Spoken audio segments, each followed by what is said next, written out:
नोटिफिकेशन 29 April को date of poll Komisi Benta ban Cimkia ban Penyajan ya kejakan ng kendong da ka ajing tip at yai beteng ban ai kubor lor kimat ki Donkam ke North East Center for Technology Application and Reach Nektar Hapokatnat Science and Technology ke Belabo ya ke Komiti Radio Station CRS ka balai keteng kum kamau kan raw 89.60 FM Komiti Radio ha ke Snong Jongsha ke badan hapok mau ke Block East Kasils District Mekalaya tungnya pai sakini kubor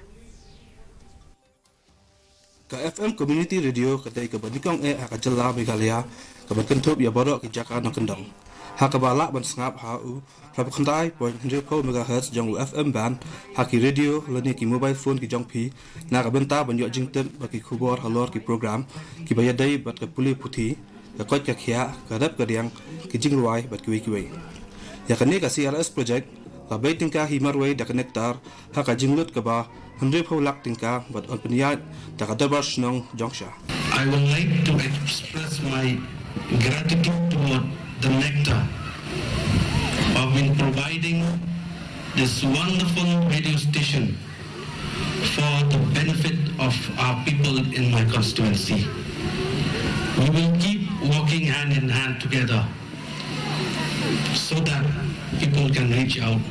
to this station, radio station. Ya kani ka project ka ba ka jingtu ka jongka kalong ban petkep bor ya ki jaka nang kendong ka imlang sa lang pat kentie ya ka yo ka kot la ple da MLA ka mau kenro uba banti do ling do ha ka ba ula pen pau ya ka jing songo sya ka nektar ka balas dang ya kani ka project ha ka constituency ka jongo with Chief Advisors Radio Technologies US Das ula pen bena bala shempor asnam ya ki ban pen urlong ya kani ka project Open paru ya ka jingkerman baki nong snong kinra syakmat bat penne petsa ya ka nega project. We dreamed about having a project which we can deliver to the community.